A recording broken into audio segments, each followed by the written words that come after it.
Rice. Yes, Tama. Mr. Chair. So, Mr. Chair. yes, Deputy Speaker J. Suarez. Thank you very much. Mr. Chair, I would just like to direct my questions first to Attorney Sanchez very quickly. Attorney Sanchez, what was one of the first things that you did when you first entered the Congress, the committee hearing? I took an oath, You Mr. took Chair. your oath, no? Sinabi nyo dun sa oath nyo na magsasabi kayo ng katotohanan, na hindi kayo magsisinungaling, tama? Yes, Mr. Chair. And I would like to assume that you're sticking by that oath. Yes, Mr. Okay. Chair. So let's just go back a little bit in memory lane, Attorney Sanchez. When we last had a chance to converse, ito pong November 11, babasahin ko lang po itong transcript natin. Nakasulat po dito, Ms. Sanchez, Mr. Chair, based on documents, you mentioned that you have no details about the confidential fund.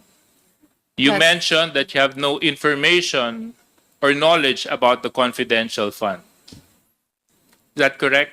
Yes, Mr. Chair. You also mentioned that although you are part of the planning, the actual liquidation and utilization, wala po kayong kinalaman. Sinabi niyo po yun. Mr. Chair, for the planning aspect, Mr. Chair, I was only the signatory as noted by in the physical and financial plan. But as to the specific details, And Mr. then, Chair, yes, I have and then no knowledge. I mentioned, kayo ang finance and administrative officer. You have full knowledge and control over the operations of the Office of the Vice President. That is part of your responsibility. And I stressed a question. My question was, who has knowledge and information over the confidential funds, the utilization, and the liquidation? And you mentioned that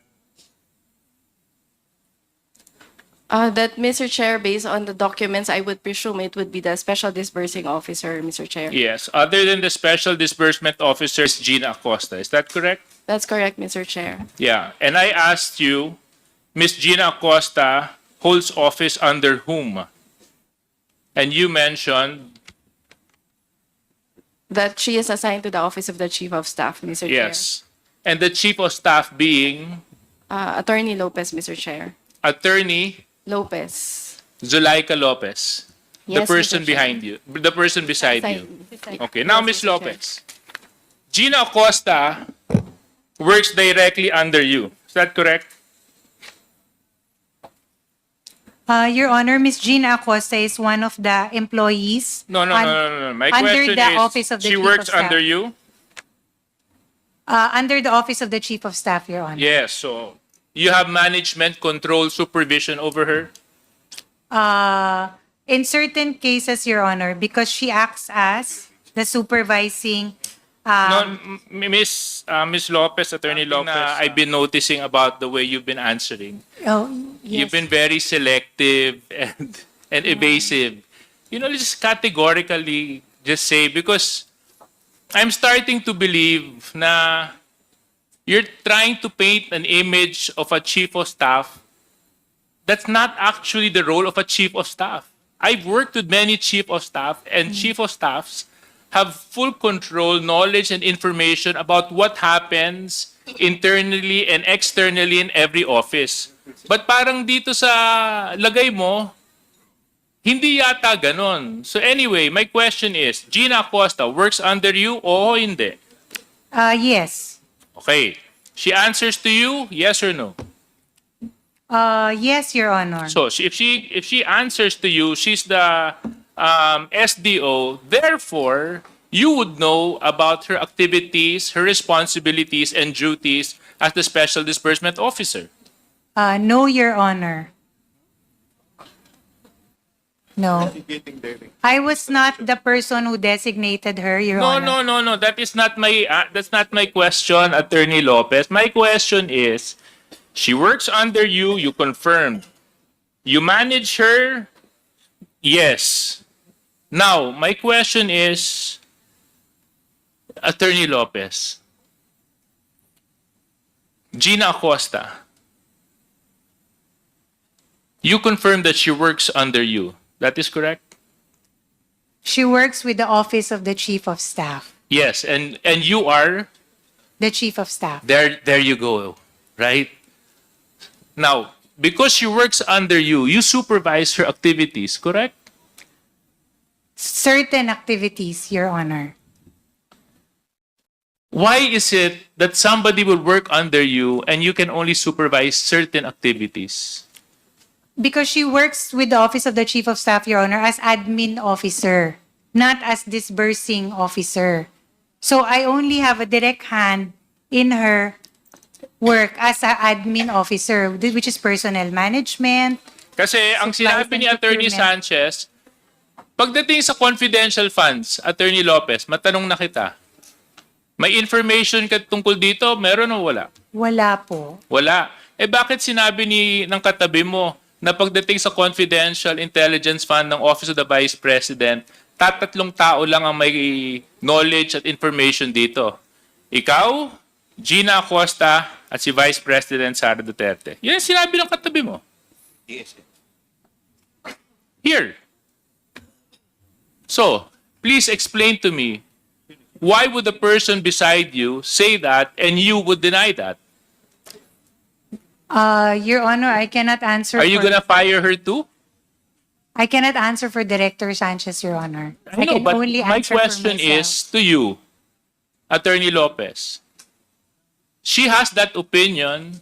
It's on record, under oath.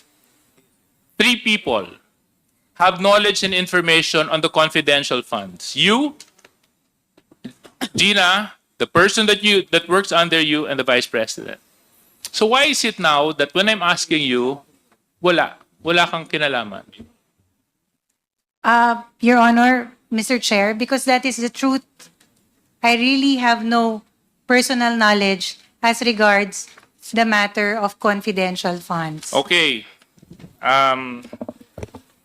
Kung talagang wala kang kinalaman, Attorney Lopez, sa utilization ng confidential funds, why is it that on April 19, 2024, where your signature is affixed to a document that was forwarded to COA, ikaw ang sumasagot sa Audit Observation Memorandum ng COA. Kung wala kang kinalaman sa confidential funds, eh bakit ikaw ang sumasagot? Kung wala kang kinalaman. Your Honor, as I mentioned earlier, all external communications come from that Office of the I Chief know. of Staff. But Attorney Lopez, you're not making sense. You just mentioned that you have no knowledge and information about confidential funds, and yet, to the AOM of COA, ikaw ang sumagot. Your Honor, with all due respect, respectfully, even for other regular audits, ako po yung all external comms, I sign off on it. It's a And matter also, of course. Attorney Lopez, I'll bring you back to another document. August 21, 2024, muli na naman po kayong sumulat kay chairman ng COA. At dito, sa laman po ng sulat ninyo, ipinapakiusap ninyo na kung maaari, wag i-share ang audit observation ng COA sa Kongreso. Noong August 13, 2024, nag-issue ang House Committee ng Appropriations ng subpoena, Duces Tecum, sa COA kaugnay ng COA Audit Report tungkol sa pondo ng OVP at DepEd. Matapos ang ilang budget hearing kung saan tinalakay ang paggastos ng OVP at ng DepEd Secretary ng pondong ito na umaabot ng 125 million sa loob lamang ng labing isang araw. Totoo po ba ito?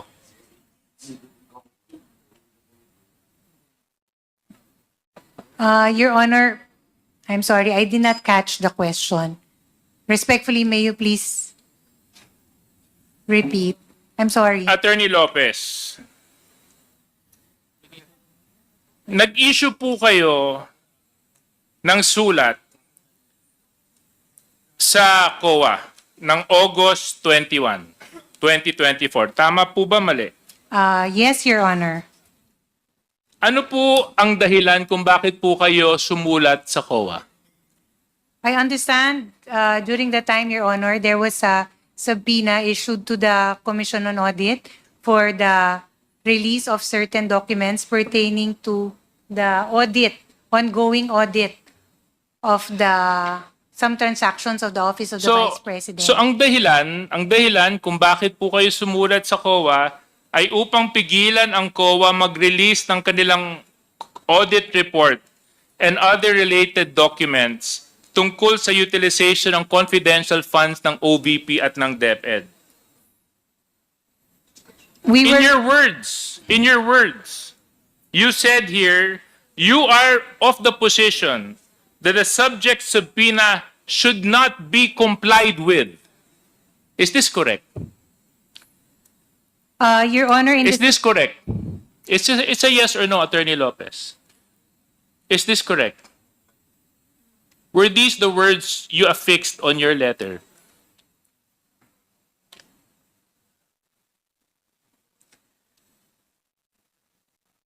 Your Honor, It's a yes or no, Attorney Lopez. Oo lang po at hindi. Nandito po yung copy ng sulat. Kung gusto niyo po, bigyan ko po kayo ng copy ng sulat ninyo. may I please At have saka nandito po yung signature ninyo sa kopya sa sulat. Your Honor, respectfully, may I request a copy of the said letter? So I can... Comsec, can you please give this to the person who has lost her memory?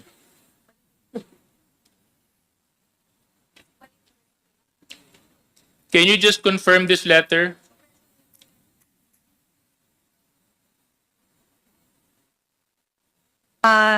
Yes, Your Honor. Okay. Indicated in Anyway, the second Comsec, can I have paragraph. my copy back? Since she has confirmed the letter. Okay. Thank you.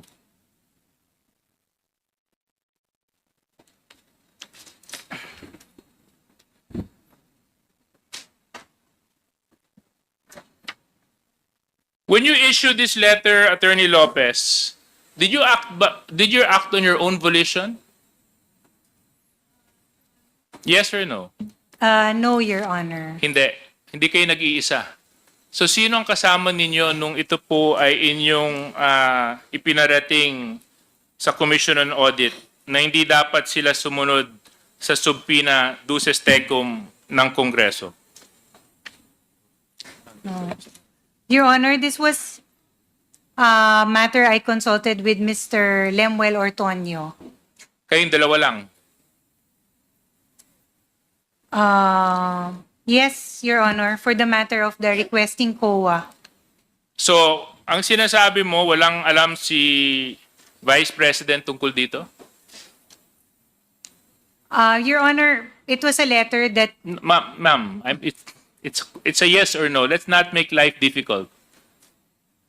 May kinalaman ba ang Vice Presidente sa sulat na ito? Oo, hindi. Opo, yes. So, she knew about the letter. Correct. Yes, Your Honor. Before you signed off to it and sent it to COA, correct? Yes. So, kayo po ba, Attorney Lopez, kasi ang dating po sa amin nito ay, una, hindi nun nire-respeto yung subpoena authority ng Kongreso. Pangalawa, parang sinusupil nyo yung karapatan ng mamamayan malaman kung paano ginagamit ang pondo ng mga ahensya na pinagkakatiwalaan ng mamamayan. Na pagdating sa oversight function ng mababang kapulungan at ng Senado, kung ito man ay kanilang gagamitin, ito ay hindi nyo kinikilala. Dahil sa sulat na ito, ipinapakiusap ninyo sa COA na huwag sumunod sa subpoena na in-issue ng Kongreso para hindi ibigay ang COA report sa Kongreso. At sa aking pananaw, this is one way of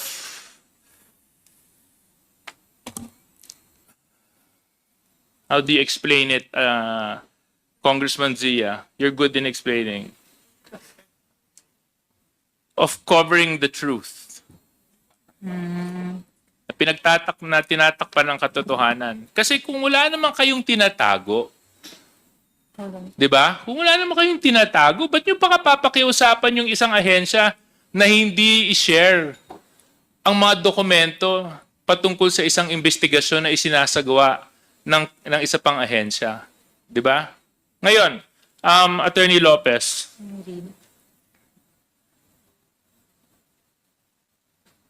Dahil sa sulat na inalabas ninyo, at inamin nyo rin naman na ikaw, si Mr. Ortonio, tama po ba?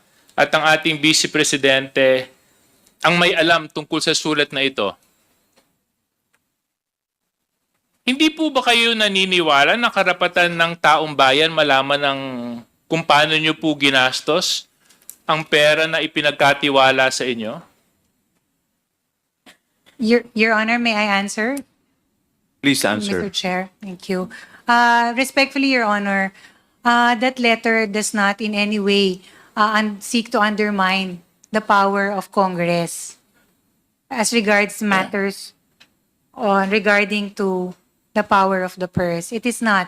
It is simply a request given that there is still an ongoing audit investigation. That's why we requested that since hindi pa naman po natatapos yung audit, hindi naman po din tama na ibibigay na muna yung ganong documents. With due respect also to the audit still being done at the Office of the Vice President. So yun lang po yung position namin. We do not seek to belittle nor undermine the power of Congress, Your Honor. That is the farthest Yes, and the least of our intention. But Attorney Lopez, that is not a call for you to make. Right? Your Honor, it was Precisely because you are the agency that is being investigated. That's totally uncalled for. You're asking another agency not to cooperate with Congress when an ongoing investigation is happening. That's suppression of the truth. At the very least, dapat hinayaan nyo na lang. Di ba? Kung wala naman kayong tinatago, pwede nyo naman po ipaliwanag yun dito pag nag-hearing na tayo. Kasi nandito po sa sulat ninyo, parang pinipigilan nyo yung COA at pinapakiusapan nyo na huwag nyong ibigay. Nasa palagay ko po ay hindi po tama. Hindi po tama sa maraming aspeto ng pagtingin at pananaw. Kasi maaaring tama ang sinabi ninyo na hindi pa kumpleto yung pagsusuri na ginagawa ng COA, but that's not your call to make. That's COA's call to make, which they have emphasized many times while they've been here.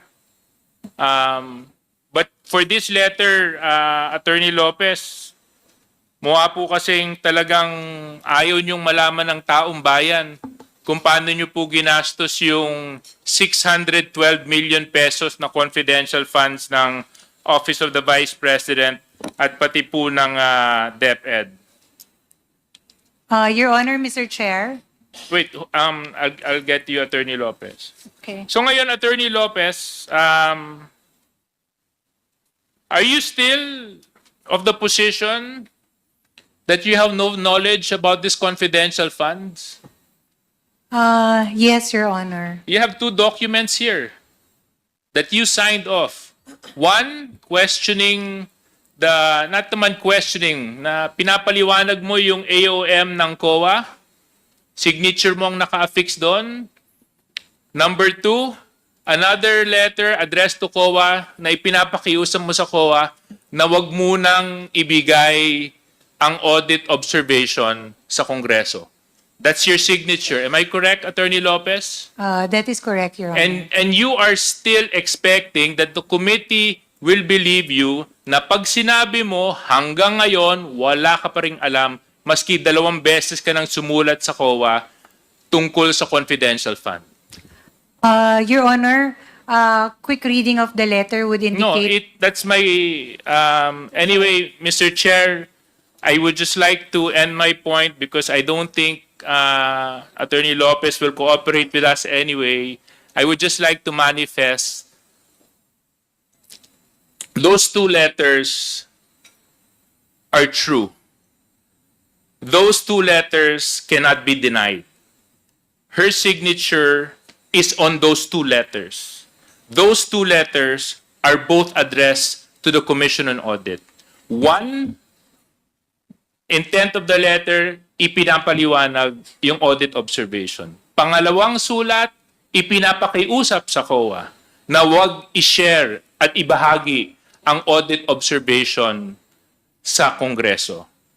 So napakahirap pong paniwalaan ng isang taong nakapirma sa 2 sulat na yan ay walang kinalaman patungkol sa isyong kanyang ipinapakiusap sa Commission on Audit. No one in their right mind, Mr. Chair, will affix their signature in a document that they do not have any knowledge of. Abogado po kayo, Attorney Lopez. Kung ako nga, pipirma lang sa dokumento, inaaral ko muna kung anong nilalaman. Ito pa, COA. Dito pa, pera ng taong bayan. Sorry, Mr. Chair. Mr. Chairman. Thank you, Deputy Speaker Jay Suarez. Mr. Chair. Respectfully, Before I Mr. Chair. recognize Congressman Sia and Respectfully, Mr. Chair. yes, you want to respond? Yes, Your Honor. Okay. As regards the writing to the Commission on Audit, as regards the subpoena, we recognize the authority and the power of the Commission of Audit, Your Honor, as to all matters pertaining to audit, which is why we wrote to them. That was just our request on the end of the Office of the Vice President. And as regards the matter of explaining or explanation sent as to the AOM, those are matters, Your Honor, that, as I mentioned earlier, external communications fall under the Office of the Chief of Staff. The matter as to the preparation, etc., as long as it's in good compliant with form, those are matters that I sign off to as a matter of course. Hence the 2 letters, Your Honor. Thank you. Thank you, Attorney Lopez. Yes, Senior Deputy Speaker Don Gonzales, you're recognized. Thank you, Mr. Chairman. Attorney Zulaika Lopez, ma'am, kanino nagre-report si Gina Acosta at Edward Pajarda when it comes to confidential funds po? Your Honor, I am not privy to that information. Although you are the Chief of Staff, ma'am, hindi mo alam yun. Yes, I am the Chief of Staff, but I have a certain role.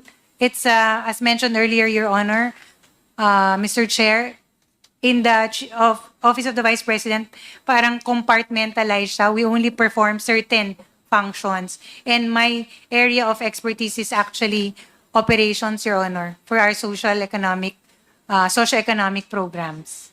Yes, ma'am, but you have been with Gina Acosta since you were the city administrator of Davao. Tama po ba? That is correct, Your Honor. But Gina Acosta holds confidential funds. Tama po ba? She is the SDO. So does that mean that the Vice President trusts her more than you, ma'am? But you are the Chief of Staff. Your Honor, I cannot presume to answer for the Vice President and as to who she trusts. If I am the Congressman, I have my Chief of Staff. Of course, I'll call first by Chief of Staff. Everything, malalaman ko po yun. Kaya, on Gina Acosta, parang pinagtitiwalaan po si Gina Acosta, the new, ng ating Vice President. Tama po ba?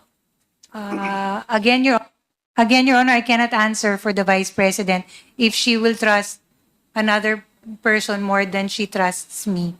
I cannot answer that.